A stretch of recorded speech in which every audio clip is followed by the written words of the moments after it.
Everybody loves a good caboose. Everybody loves a good caboose. Everybody loves a good caboose. Everybody loves a good caboose. Everybody loves a good caboose. Everybody loves a good caboose. Everybody loves a good caboose. Yes, we all do. Hey, welcome to Magazine Monday. And today on this one, we have repainted the Magazine Monday table. That is right. It's already gotten a little bit beat up from being mobilized around the garage, and that's okay. Let's review here. We got a Model Railroader magazine out. We got a Model Railroading magazine out. And we got a Railroad Model Craftsman out. This one is from the early 90s, 93. We got an 84, May, June 84. Because they were bi-monthly, and December 1985. Which should we start with? Let's go Model Railroader. Love the cover on this. Really good. For the times, it's really cool to see the techniques that were used scenery-wise. A lot of diverse scenery in here. A lot of different color, but still has the same attitude. Really like it. It has a very, I don't even know, Kansas? Maybe a southern vibe? Arkansas. All right, let's see what we got. Open her up. Boom. Love these types of building structure kits. Really neat stuff. Buy my stuff. Advertisements, advertisements, advertisements. Advertise, advertise, advertise. There we go, there we go. Cheap hobbies. Ladies and gentlemen, there ain't no cheap hobby. If you get too involved or super involved in it, I like this structure. Look at that.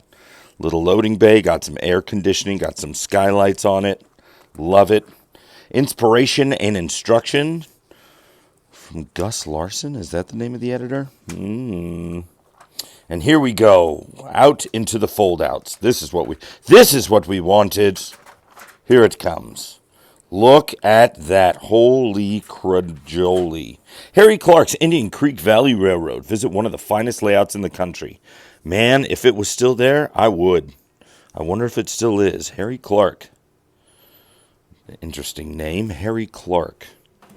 That there's an RV, Clark. Look at this.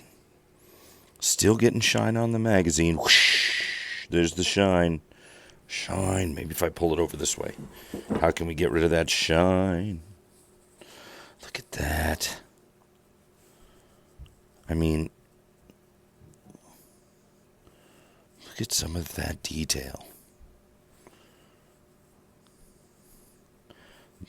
I believe those would be kilns, heating kilns. Gosh. That is shit hot on that work, bro. Who even knows how he did those molds? Got a nice little log jam there. That's beautiful. Let's see the whole scene. Back on out. And let's zoom on in. Let's take a look through this scene. Wow. I mean, that is hours and hours and hours of... Look at that backdrop. So beautiful. Hours and hours of just focus. I love this little hotel, old school hotel, general store, turn of the century stuff. Back in the, 10s, 20s, look at this roundhouse. That is a fleet. Man. I mean, just to buckle down and see all the different classifications of engines on this, especially this guy right here. Look at that. What is that? Is that a 264 or a 262? I cannot tell. Maybe you might be able to. For all of our folks out there with a good eye, look at that. If that ain't a display of a fold-out. I love that Shea locomotive in there, giving a nice little... Oh, looks to be a tourist railroad ride. Here, let me see if I can focus in on that. Come on, camera, do your job. Yeah. Nice little tourist railroad, giving a little logging railroad tour. Even back in the day, they had those with the Shea locomotive. Really cool-looking locomotive. And then you got some punks pulling up the top there. These old cattle cars, stock cars. Moo! Sheep, stuff like that. I love this water tower getting built. There's that shy again. I mean, the depth of these scenes is just ridiculous. And cool at the same time. Man, that is one heck of a heck. There's your dude right there. Look at him. He's like, yeah, I know, I'm good. All right, let's take a look at your layout, bro. So you got a couple access points there. You got a ginormous roundhouse, a big staging yard, nice little loop. Does this nice little to gain elevation. You got a secondary line back in here. That is just really cool. That is really cool. All the different points of interest. Company houses, doctor's home. All that neat stuff. All that jazz. And all that jazz. Look at this, man. I mean, this article alone is... My angel is a centerfold. That is really cool. Nice little logging camp neighborhood. I like when people actually model neighborhoods where the houses, uniformal houses, a little church here, a little schoolhouse or school or office center. Our Seaboard Central Part 1. Golly.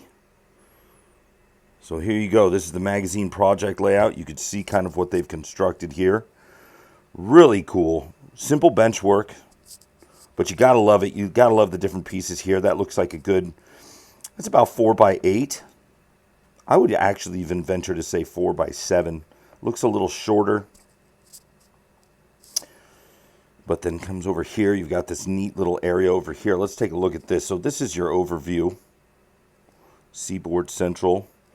Kitty Hawk Central. So that looks like the smaller side. So maybe this is the 4x8 attached with this little L-arm. This kind of reminds me of the first layout I did, only I did it on a 4x8, and then I had a little L branch, which was just one switch that went down, ran down a city center, and then ended up with a loading facility at the end of it.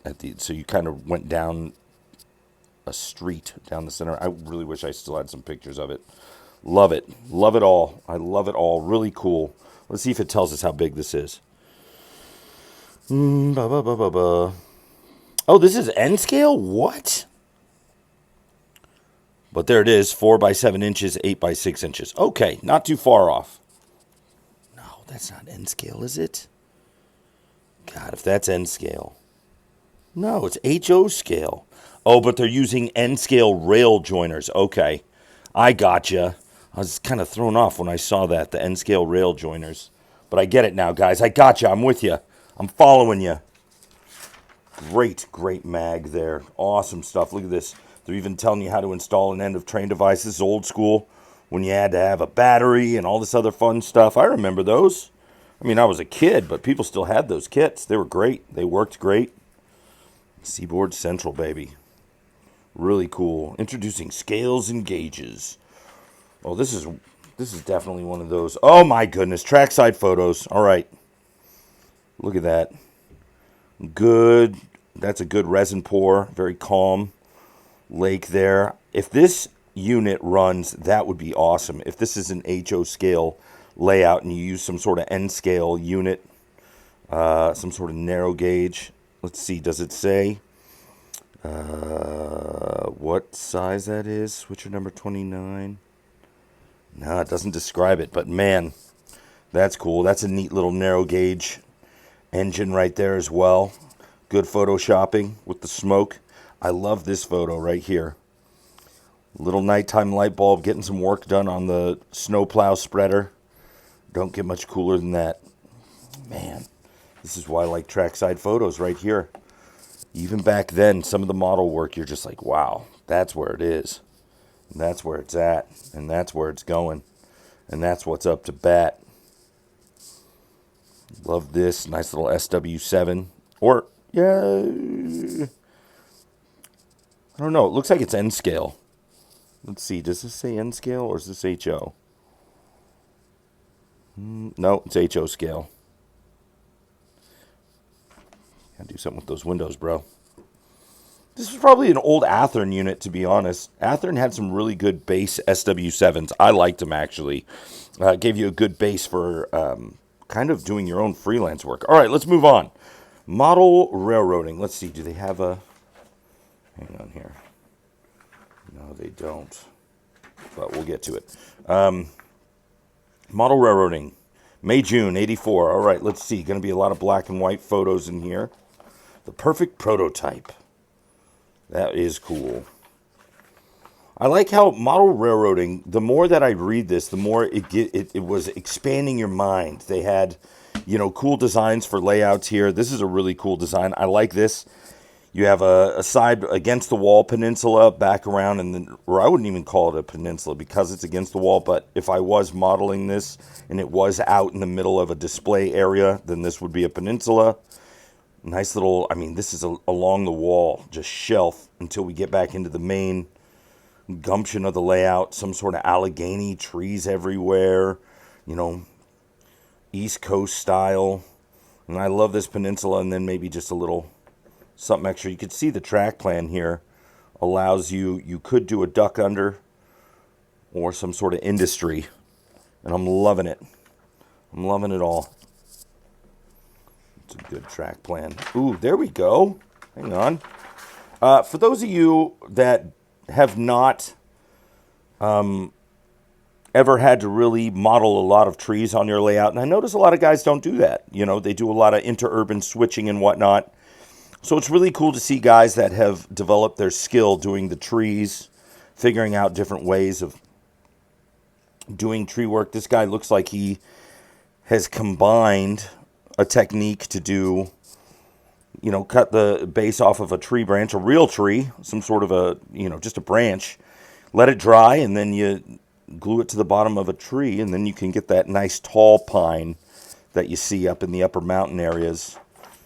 And then scratch building by strip steering. This is a skill that I truly admire. It is a very lost skill with a lot of young bloods out there. But I think it's cool if you're one of those young bloods that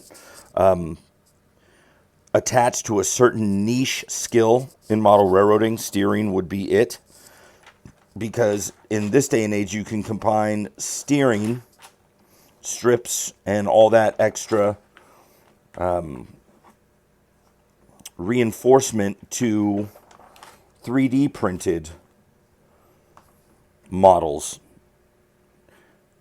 And even though 3D printed models are sturdily built, they're very sturdy, it's really cool to see if you just add on those steering strips and steering parts, steering, however you want to say it. Some people say styrene. I'll say styrene and steering. And you can all get confused. Dealer directory. And a really cool shot on the very back end. Look at that. Gotta love it when they had the water tanks on the side. You got your fuel in the back, water tanks on the side, and you're doing your switching. South Fork and Western. Really cool. With some really cool looking ore cars. And we get to the final magazine of the bunch here, Railroad Model Craftsman. Louisville and Nashville. Just spent some time in Nashville. Big fan of that area. Really a big fan of that area. You kind of get a feel for why the railroading and the railroads of that area. Buy stuff, catalog, buy stuff. Why the railroading is the way it is in that area. I really like this. Overland Models, Norfolk Southern radio controlled cars. That's cool. Back in the day, radio controlled units had to have a lot of power, and the technology wasn't there to just have it in something the size of your phone. Love this Sperry rail car. That looks cool. There you go. I have one of these. And had one of these. Actually, I used to have two of these, as well as still have one. I love those. Really cool. NW2s. Is that an NW2? Let me take a look. Yeah. Boom. There we go. NW2. Kind of the cousin of the SW7. A little bit longer, a little bit more sturdy, next level in the real world. And the prototype NW2 was a little bit more reliable, as they would say. You gotta love this. You have some trackside photos here for prototype runners. Look at that. M-Track out the wazoo. P32-8Ws or whatever they called them. Look at that. That new boxy nose, almost like an SF30C. That could be an SF30C. Look at that. Some Southern Pacific with the semaphore signals. This must be up in Colorado.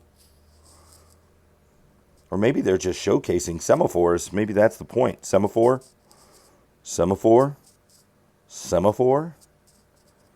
Semaphore. Semaphore. What's that semi for? Oh yeah, we're hauling it up north. Taking that carriage out of here. Look at this. Claremont Railroading, or Claremont Railway and Lighting Company. It's cool. You don't see a lot of people out here on the West Coast even touching East Coast trains, let alone really getting interested in New Hampshire or Vermont. This is obviously New Hampshire, but just that whole area of the United States. It's really cool, some of the railroading that exists up there, some of the history. And this is really cool. Look at that. The catenary lines, just that single cable. Steeple train engines, as they would say. Kato has a really good pocket line series now. Their N scale stuff, the Kato pocket line series. I like their steeple cabs on that. And you can easily convert those over to HON 30, which I do have. There's a dude on eBay that sells 3D printed shells for miniature diesels or HON 30 diesels to fit on top of those. Look at this. Learning from a layout model trains go to school. Very true. If I was a teacher, I would definitely have a model train set and have certain projects where kids would build, model railroad kits. And we would raise money to purchase those kits for the class somehow, maybe by teaching them how to sell popcorn at lunch, There's a lot of responsibilities that I think kids in school, it teaches you all those wonderful things of resilience, responsibility, and then you come on over to the model railroading side and you learn about electricity and, doing things correctly so they can run. You want to put a model railroad together so it runs and works. And every year, man, can you imagine that? Auction it off or something, or just donate it to somebody. Really cool. Really, really cool. L&N's Thornhill Division. Gotta love the old Louisville and Nashville. I don't even know, maybe this is an SD40-2 kit from Atherton, but I'm trying to think. I thought Louisville and Nashville only had regular SD40s. Could be wrong. This is a really cool track plan. Look at that. Double wraparound peninsula. That is spaghetti and a half. But I bet you anything that looks really cool when you're running on that layout. If there's one thing that I love to visit personal home layouts and see what guys pay attention to on their layouts. Can't remember who we had. Oh, yeah, Dick Trotter's layout that I went to not too long ago. Really, really, really cool. Some of the stuff on that layout where you're just like, wow, man. And it being in the garage area and taking up all that space, and it just top-notch layout, and seeing what he paid a lot of attention to. And a lot of it was the building work. I think he had somebody else paint his backdrop, and the backdrop looked amazing. I got to talk to him about that. I know he works over at Reed's Hobbies on Sundays, which is my local hobby shop. So if you happen to be in San Diego and you're out in the La Mesa area, get your ass over to Reed's Hobby Shop. Ed Kimsey's the owner. Great dude. Every time I talk to him, he's just got a giant smile on his face, and he's ready to rock and loves trains. So I think that's where we're going to leave it with this awesome turbine. O-scale. Whoa. O-scale brass. Now, if that ain't something, that is something. All right. Well, whoa. Hope you guys are having a great week. That's what I got for this Magazine Monday. And until the next time, just remember, Railroads rock. Oh, you know what? This is the end of the episode. So I'm just gonna say, check out the Railroads Rock Show merch page, and also there's going to be a lot of other tutorial things going on because started a Patreon. So head on over to the Patreon, see what it's all about. There's going to be free stuff over there as well. Not only am I doing Magazine Mondays on that, but I'm doing single magazine reviews, and I think that'll be kind of fun. That's about it. All right. Just remember, your most important signal is your next one. We'll see you next time. Highball.